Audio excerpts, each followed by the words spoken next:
Hey everyone, just wanted to do a quick video on my 4-pound AR build. Some people in some comments were saying they want to take a look at it, so here it is. So it's a fully functional build. Goes sproing, bang, click, all that good stuff. It is fully featured as well, except for I don't have a muzzle device on the front of it because I just haven't really found an ultra lightweight one that I like yet. And I have a little bit of play for that, as we'll see in a minute. And then it doesn't have a forward assist because it's 2020 and you don't really need one. So the build, as you'll see, right now it weighs in at 3 pounds 15 ounces. And just to prove that my scale isn't off or anything, I've got a Holosun 515C, and these weigh in on the manufacturer's website at about 5.5 ounces, and this one actually weighs at 6.5 on my scale. So if anything, my scale is a little bit heavy.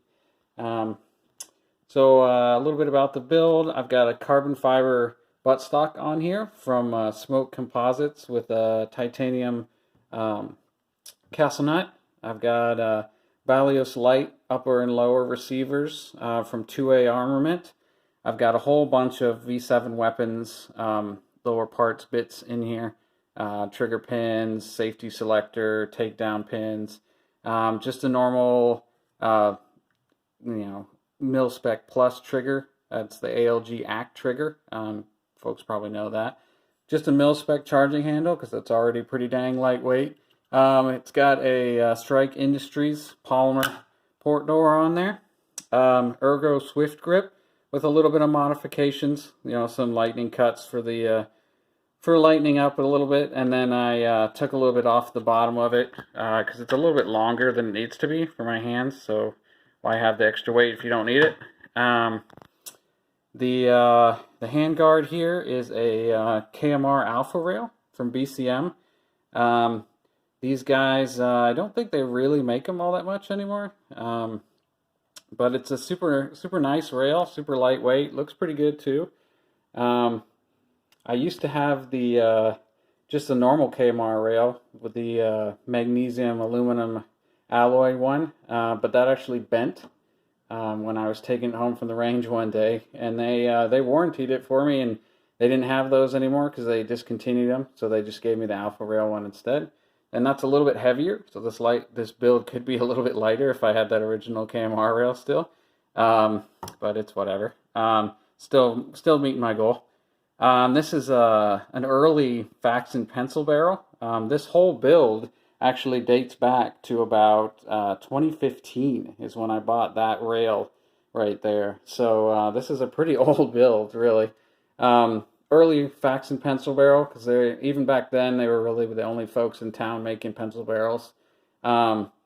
It's got titanium V7 weapons again, thread protector on there, and then a Cyrac Ordnance adjustable gas block.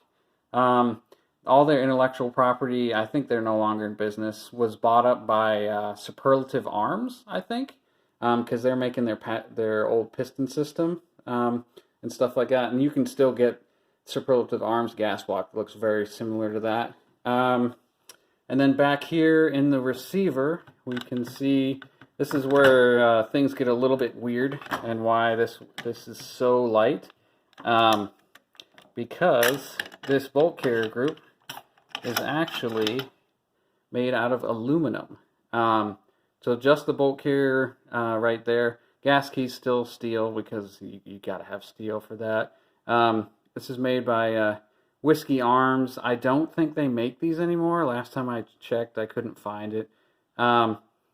They talked about this being a wearable part, and that it was kind of like a consumable part because of that right there, that wear where the hammer drags on the carrier. But honestly, this is as much wear as I've gotten on it.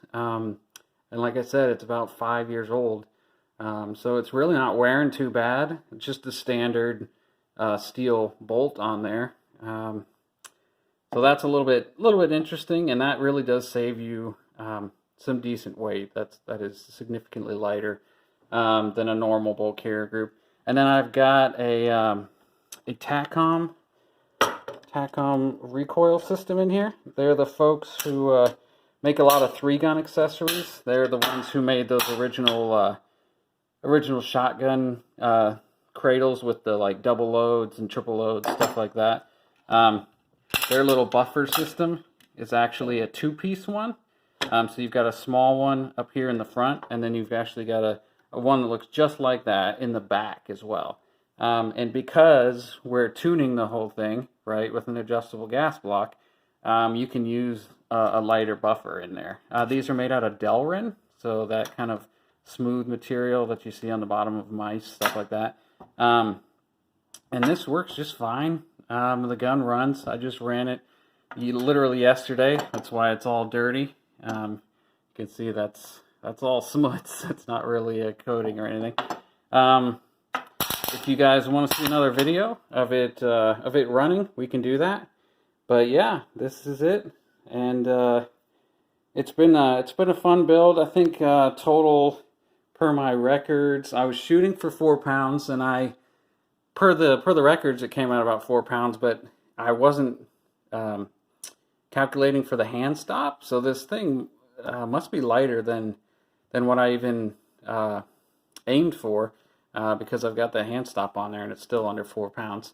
And then it came out to about, what is it? We're looking at about 1769 is what I've got as far as my spreadsheets go. It's probably more about $800 or $1,800. But I mean, that's not even that expensive compared to a lot of like POFs and more customish builds. It's not ambidextrous, obviously, right? Your safety selector is only on one side. Your mag release is only on one side. Your bolt catch is just going to be on one side. That's actually a V7 one as well. It's a slightly lightened one. But it still runs great, and it's super light. Bloke, if you see this and you ever make your way around Cincinnati, you let me know. I'll run out there and put this in your hands, and we can have a good time. Yeah, that's about it. If you guys have any questions, just put them in the comments. If you want to see me shoot it, let me know in the comments. All right.